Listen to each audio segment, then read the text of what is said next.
간호사분들이 이제 처음 입사하게 되는 병원이 사실 사회생활의 첫 발이잖아요. 근데 맨날 친구들과 함께 있었지 위에 사람들과 같이 지내본 적이 사실 드물어요. 그렇기 때문에 사회생활이 굉장히 미숙하죠.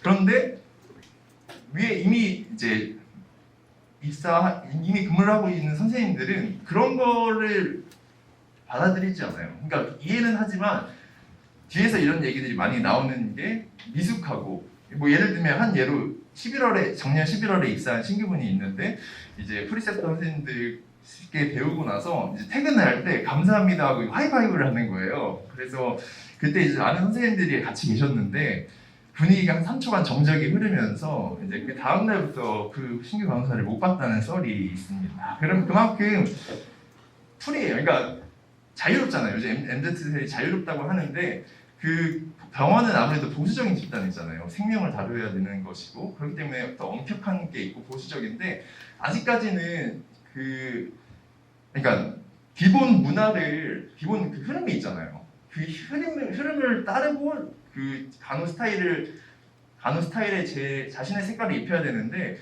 기본 흐름을 따라가지 못하는 것조차가 그건 진정한 MZ 세대는 아니라고 생각을 하거든요. 그렇기 때문에 예절을 굉장히 지켜줬으면 좋겠고 특히 뭐 많은 것을 바라지 않아요. 신규 간호사에게 기본이 된 신규 간호사를 원하는 것이 뭐 처음부터 베테랑이다 이런 간호사를 원하지 않습니다. 그래서 인사부터 또 인사하다 보면 한 6개월 차 되면 좀 익숙해지거든요. 그러다 보면은 사람이 게을러져요.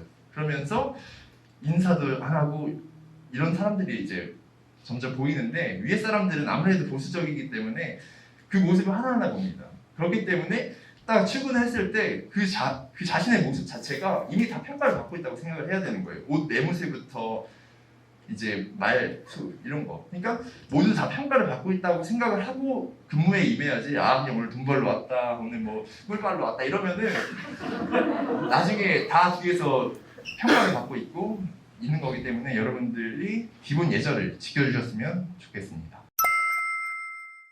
제가 어떤 프로그램에서 이제 뭐 LG 처음 말단부터 상무까지 가신 분이 한 말이 좀 기억에 남는 말이 3개월 동안의 그런 보통 6개월이라고 하는데 간호사는 제가 봤을 때 3개월만 정말 열심히 공부하면 되는데 그 3개월간의 노력이 그 자신의 앞으로의 직장생활 30년을 좌우한다고 하더라고요.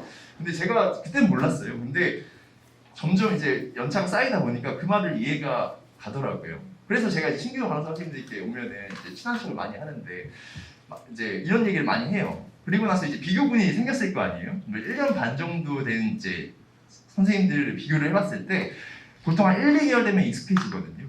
그러면 이제 공부를 게을리 해요. 근데 한 이제 간호사는 지금도 2주일에 한 번씩 친구들 한 2-3명 모여서 자신의 그냥 케이스를 가지고 서로 토론을 한대요. 근데 그 모습을 봤을 때 그 사람의 인계 수준이 굉장히 큰 차이가 있다는 것을 굉장히 뼈저리 느끼고 있거든요. 그렇기 때문에 딱 하나만 기억해줬으면 좋겠어요. 이제 근무를 하게 되잖아요. 자신의 부서에서 하루에 한 케이스만 딱 보는 거예요. 자신의 랩 검사 결과 그리고 루틴이 있을 거 아니에요. 한 질병에 대해서는 그 질병에 대해서 케이스 하루에 하나씩만 하면은 한 달이면은 벌써 30개의 케이스가 되는 거거든요. 근데 한 부서에서 질환이 30개 이상을 다루는 부서는 많이 없습니다. 그렇기 때문에 하루에 하나는 딱 내 환자 딱 잡고 이제 케이스 공부를 꼭 하는 것을 게을리하지 않았으면 좋겠습니다.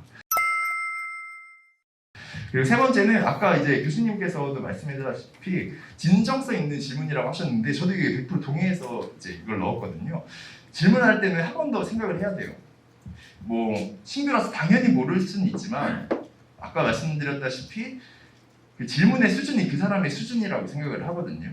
그렇기 때문에 내가 그냥 지금 모르니까 배우다가 모르니까 선생님 이거 뭐예요 이렇게 하는 게 아니라 아까 케이스 공부를 하면서 그 몰랐던 부분 미리 적어놓고 공부를 하면서도 이해가 안 가. 이러면은 다음날 만났을 때 아 선생님 저 이런 공부를 했고 이 사람에 대해서 뭐 이 질환에 대해서 공부를 했는데 이 부분이 이해가 안 갔고 또 공부를 해도 이해가 안 갔습니다 하면은